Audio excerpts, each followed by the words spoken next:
Hello everybody, this is my home to school communication for Ellie. So let's get started.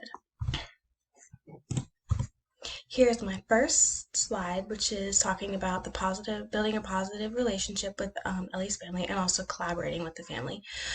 So first, I think the best way to create that relationship, that positive relationship with the family, is to establish effective home to school communication. And I think what this looks like is weekly emails, informing the parents, keeping them updated on the progress.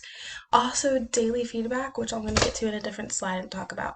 But I think communication is so important. It is important to let the family know what is going on with Ellie at school and to hopefully have them also inform us of what is going on with Ellie at home.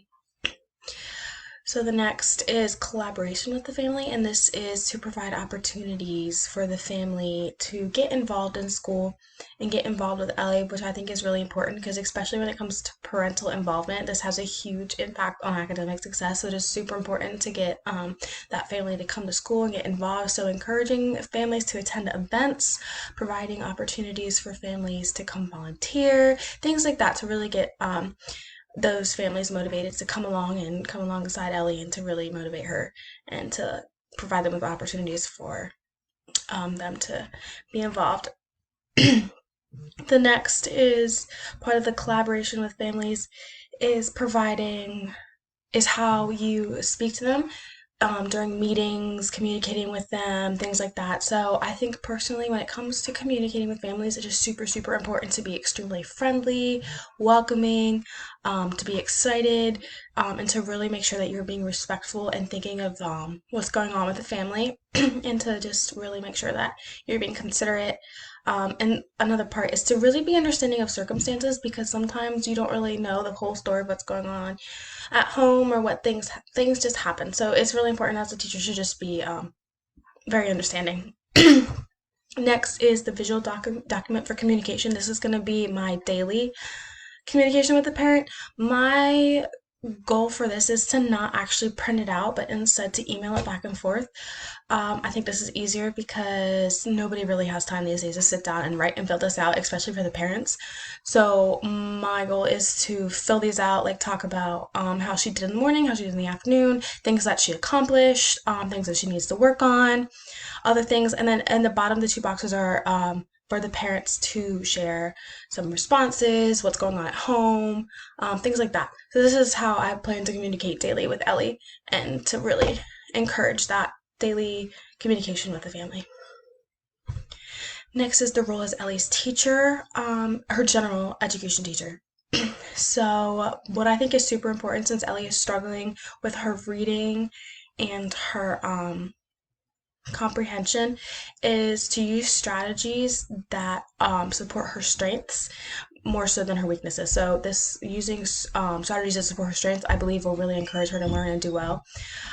So what this looks like is giving her opportunities to answer questions verbally, since Ellie has a hard time with writing and making those connections from the context, things like that. I think giving her guiding questions to really get her thinking, since her problem solving skills and things like that are really good, is to just allow her opportunities instead of writing assignments to give her opportunities to verbally answer questions, since that is easier for her and she does really well with it.